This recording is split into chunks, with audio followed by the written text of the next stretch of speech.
SM take চ্যানেলের পক্ষ থেকে আপনাদের সবাইকে স্বাগত জানাই। আজ জেনে নেব কিভাবে মোবাইল দিয়ে খুব সহজেই সুন্দরভাবে ভয়েস রেকর্ডিং করা যায় এবং এডিটিং করা যায়। এবার বন্ধুরা মোবাইল স্ক্রিনে চলে এলাম, প্লে স্টোরে চলে গেলাম, এডিটর বলে একটি অ্যাপ আছে, ওটা ইনস্টল করলাম। আমার ইনস্টল আছে, যাদের ইনস্টল করা নেই ইনস্টল করে নেবেন। ওপেন করলাম, ট্রিম বলে অপশান থাকবে। ট্রিম থেকে আমরা কোনো ভয়েসকে কোনো ইম্পর্টেন্ট পার্ট কেটে বের করতে পারবো এবং আমরা ইউজ করতে পারবো।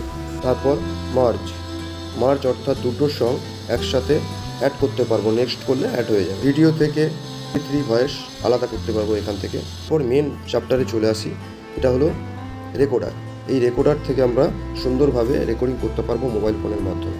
এরপর এই ইকুইলাইজার দিয়ে ভয়েসটাকে আমরা সুন্দরভাবে এডিটিং করতে পারবো নিজেদের প্রয়োজন মতো। এরপর ভয়েস চেঞ্জার, ভয়েস মেয়েদের মতো ভয়েস করতে পারবো, ছেলেদের মতো ভয়েস করতে পারবো, এলিয়ানের মতো। এরকম ইনফরমেটিভ ভিডিও পেতে চ্যানেলটি সাবস্ক্রাইব করুন।